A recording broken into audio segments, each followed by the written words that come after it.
ॐ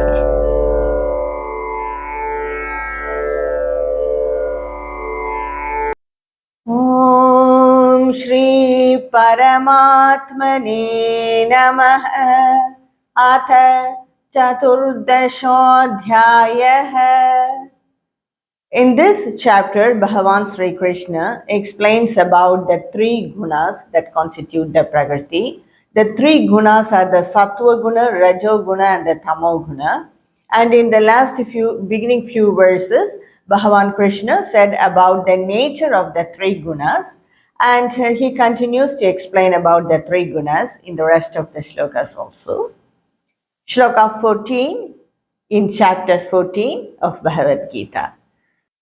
यदा सत्तवे प्रवृद्धे तु प्रलययाति देहवृत् तदोत्तमविदां लोकान् अमलान् प्रतिपद्यते. In this shloka and in the next shloka, Bhagavan Sri Krishna tells about when a guna is prominent in a person and when that embodied soul or jiva separates from this body, what will be the gati, what will be the path of that jiva.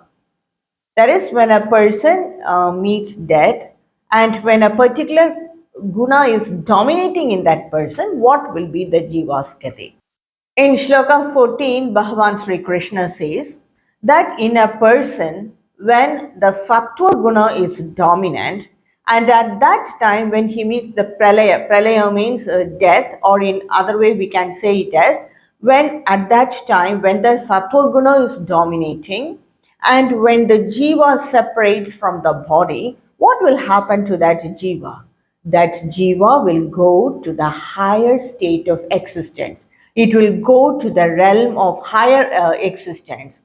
That is, it goes mostly that existence will be without any amala, without any spot or darkness.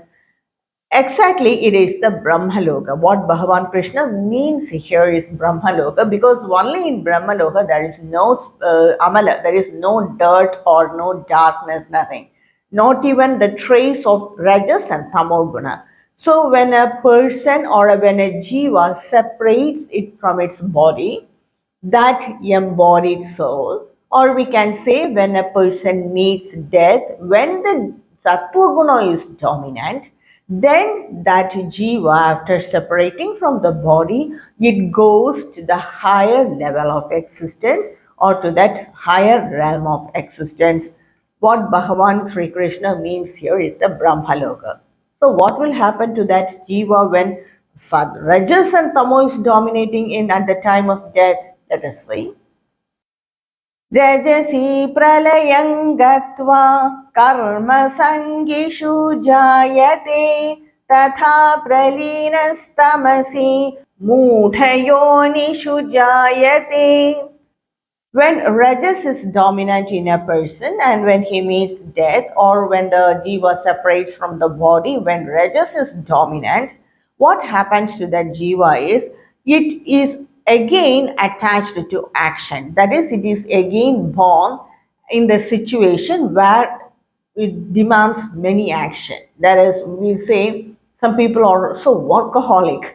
So they might have separated in their last birth like this. So they will be born in a situation where action is attachment to action, or they will be born in the situation where it demands action, one and only action. And where, when we do a lot of action, automatically greediness, jealousiness, everything will come. So again also they will be born in the situation according to the Rajasic nature. So what will happen to the person when he meets death at the time when tamas is dominant in him? When the tamasic nature is dominant and when the jiva separates the body, what happens is the jiva, it will be again born in the wombs of the mudha yonishu, which means lower level animals. It can be animals or it can be that is people who have inertia. They will be again born in such situations where ignorance dominates in them. So such important is these three gunas, because these three gunas constitute that Prakriti, and everywhere what all we see in this world, in this creation, it has these three gunas. One guna will be dominating and the other two will be subdued to it, to that. So when the Rajas dominates, they will be born in the Rajasic situation again, where they will be attached to action. When Tamas dominates, they will be again born in the situation on the Muda Yonishu, in the womb of the animals, or the situation where their intelligence will be covered by ignorance. Now the 16th shloka.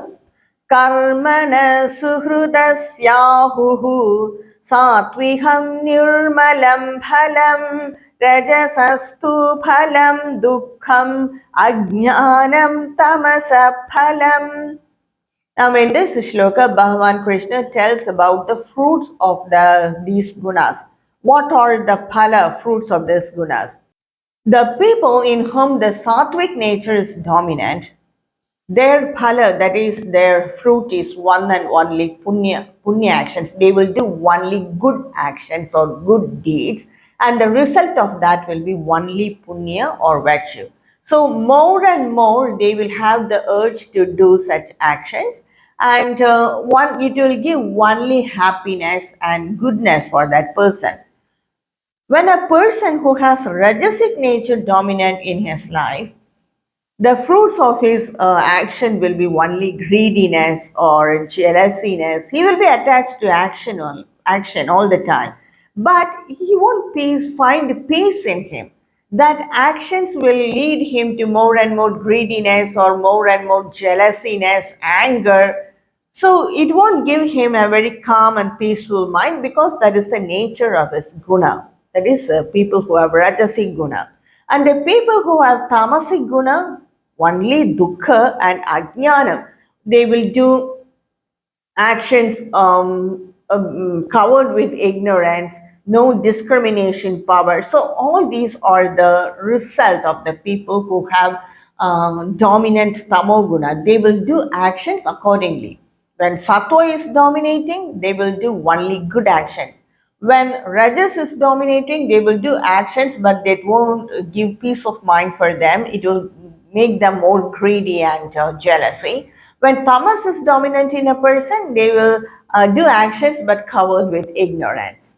So these are the result of the people who have these gunas in them.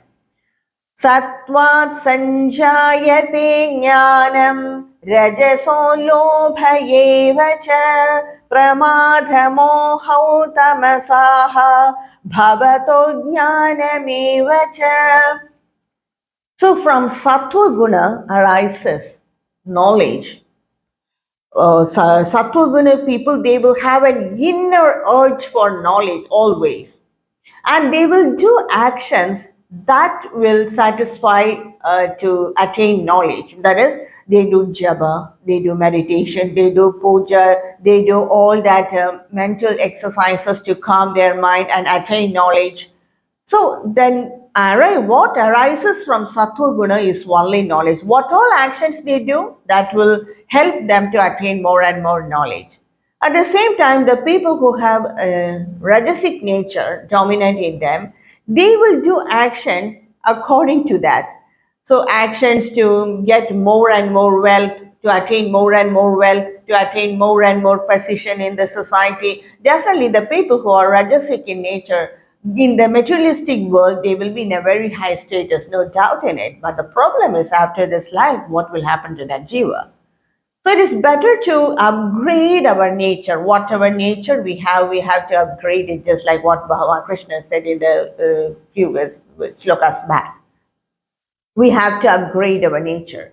So the person who have rajasic nature, from him arises the greediness only. That's the nature of the guna. And a person who has tamasic nature, from him arises delusion, inertia, and ignorance. It is covered by ignorance. And the people who have dominant tamoguna, they will not have any discriminative power. They do not know whether this is good or that is good, and they just do the opposite.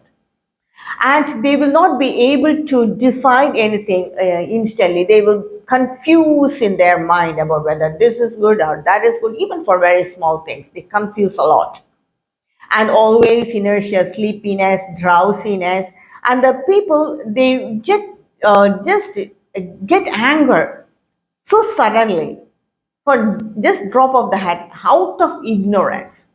They are too much attached to the body and they will not have any mental balance. They are very emotional people. They are so much attached to body. So all these are the result of the tamo guna, and from if you have a person has tamo guna, all this nature will be there.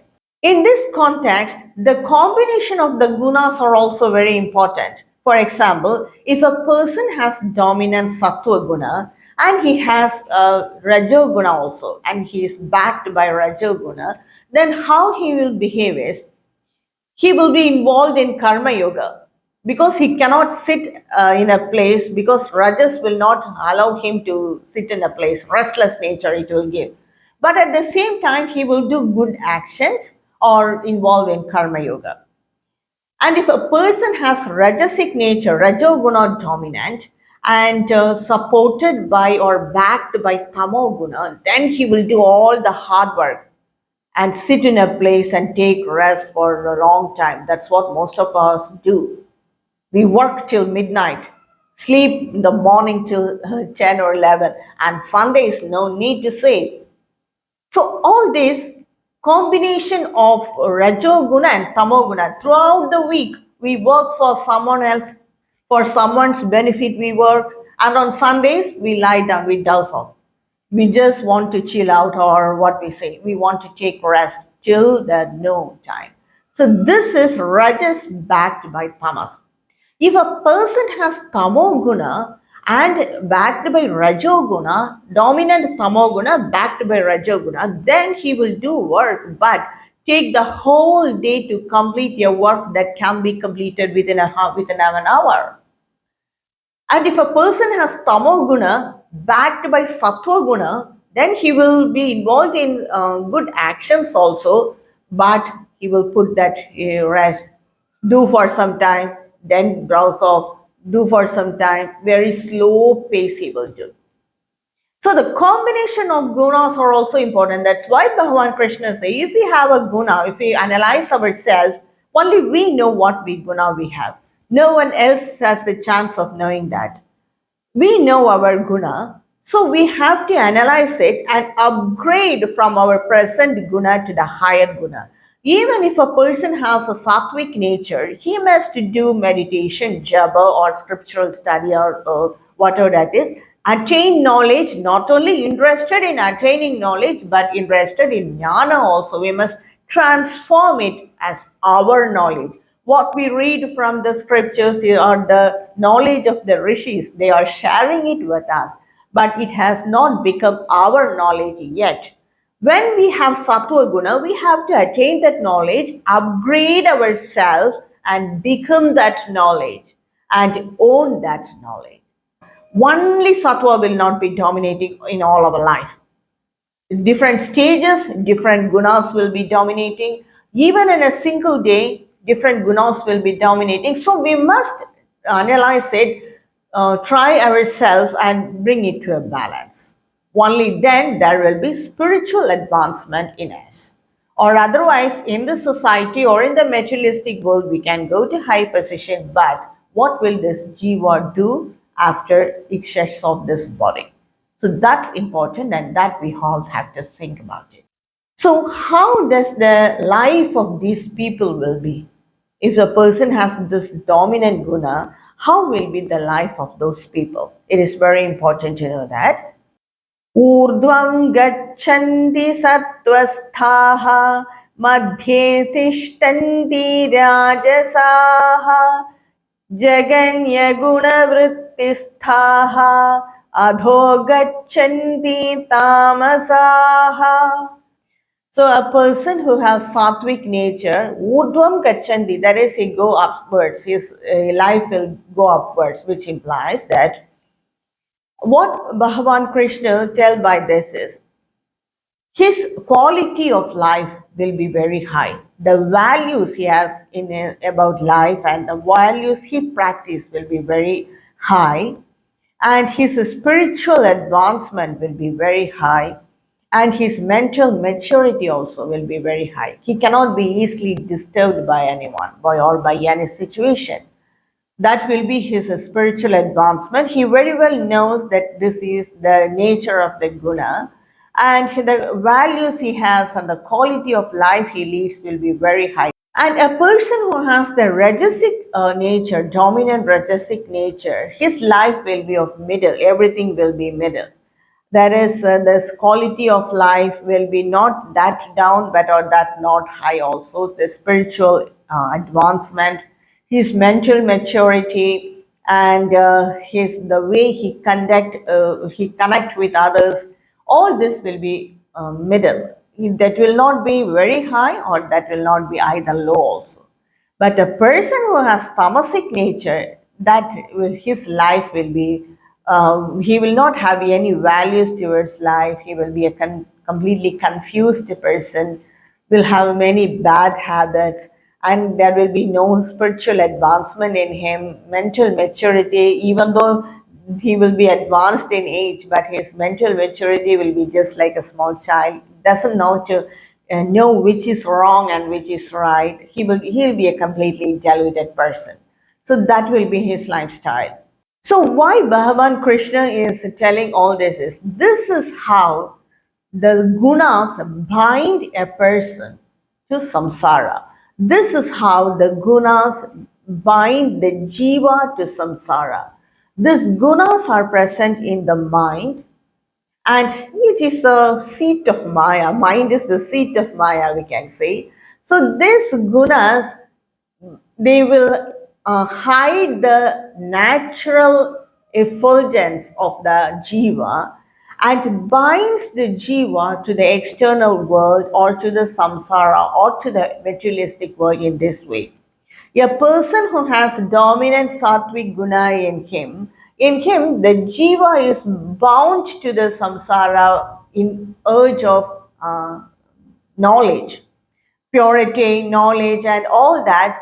He will not sit for meditation and realize the self, but he will be more attached to attaining knowledge.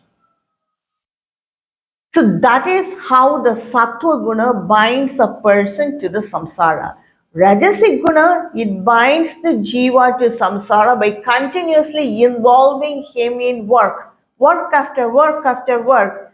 Workaholic people, rajas is dominating in them.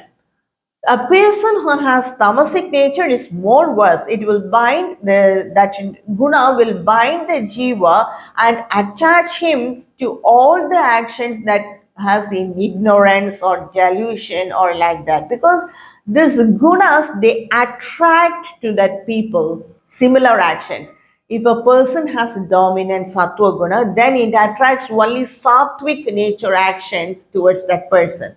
If it has rajo guna dominant in a person, then it will attract all that connected with rajasic nature. It will then, if a person has a tamasic guna, that also it will attract all the actions and situations regarding the tamasic nature to that towards that jiva. So this is how the three gunas bind a jiva to the outside world or to the samsara. This is very clearly explained by Bhagavan Krishna. And from the next shloka, Bhagavan Krishna, he explains about the Jnana Yoga and how a person has to go beyond these three gunas to attain, to realize his own nature. नान्यं गुणेभ्यः कर्तारं यदा द्रष्टानुपश्यति गुणेभ्यश्च परं वेत्ति मद्भावं सोऽधिगच्छति.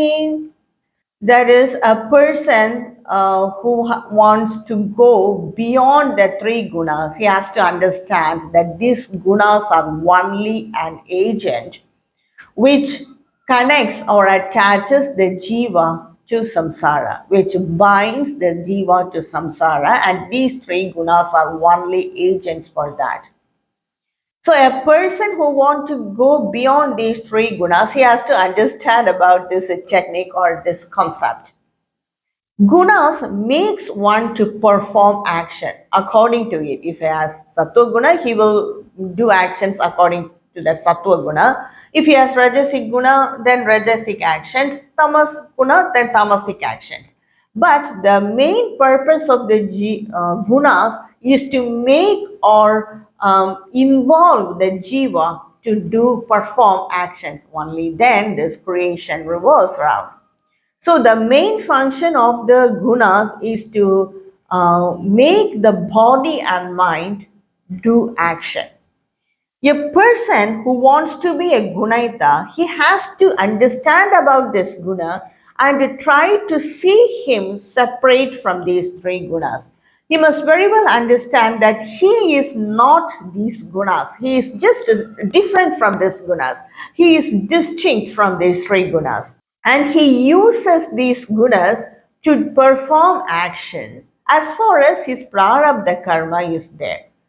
After the prarabdha karma has exhausted, he can go, that jiva can be liberated completely. But even the jivan muktas, what I'm telling is about the jivan muktas. So the jivan muktas, they will very well understand that these gunas bind him to the outside world and he will act accordingly.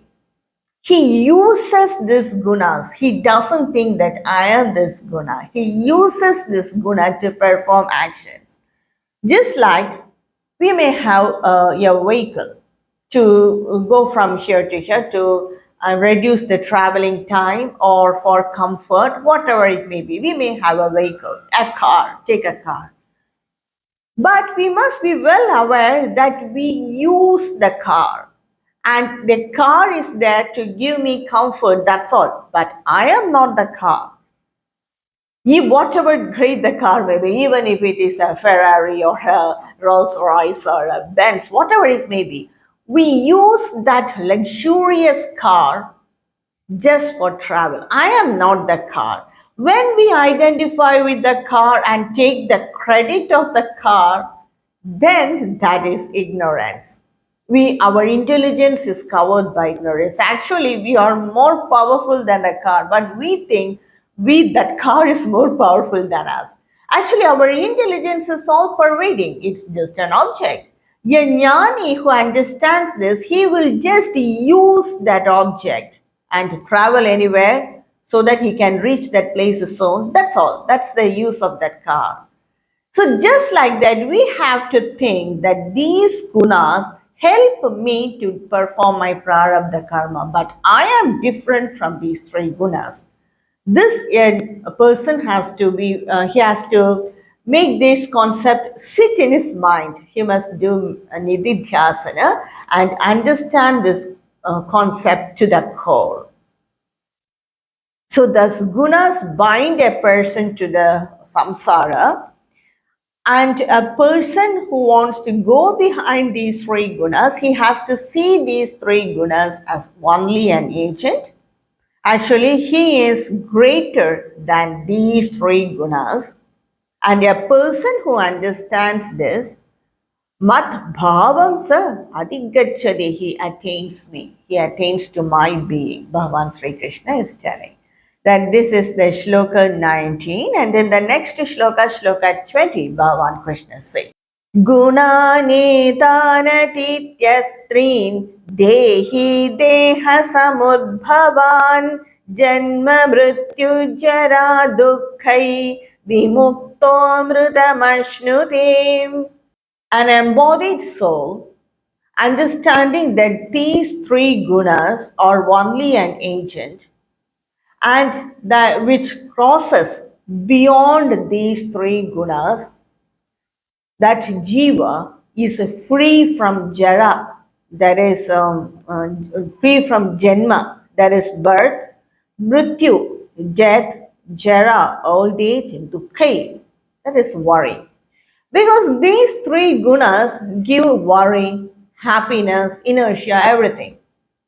When a person understands that these are only agents and become a gunaita, goes beyond these three gunas, that is, a jiva understanding the nature of these three gunas, and when he crosses beyond these three gunas, then he is liberated. That's what Bhagavan Krishna says. He doesn't have birth. If he doesn't have birth, then he will not have death or old age, and no dukkha also. So that jiva will be liberated, will attain mukti. That liberated soul, you can say, that embodied soul, you can say, or jiva, or the self, whatever terms we can use, that is free from all this. Because he goes beyond this Maya. He understands the nature of Maya.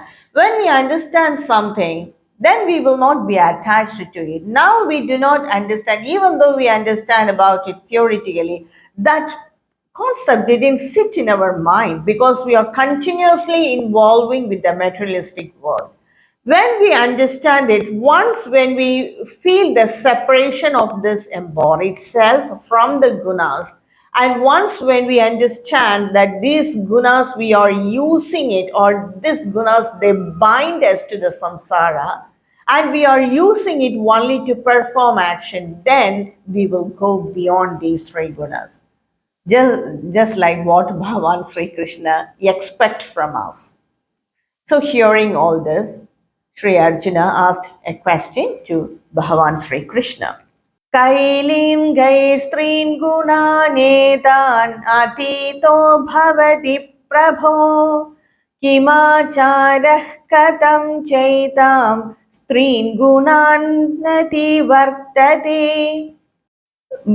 Sri Arjuna asked Bhagavan Krishna, what are the linga? Linga means you can say the mark or the sign of the people who have crossed these three gunas. That is, what are the signs of a jnani? Or Sri Arjuna very clearly, directly he asked to Bhagavan Krishna, what are the signs or what are the marks of the people who have crossed beyond these three gunas? And what is the conduct of that people, how will they behave, or how will they carry out themselves in this loka, and how does he go beyond these three gunas, how did he go beyond these three gunas? So all these questions were asked by Sri Arjuna to Bhagavan Krishna, and what Bhagavan Krishna say as answer, that I will explain in my next upload.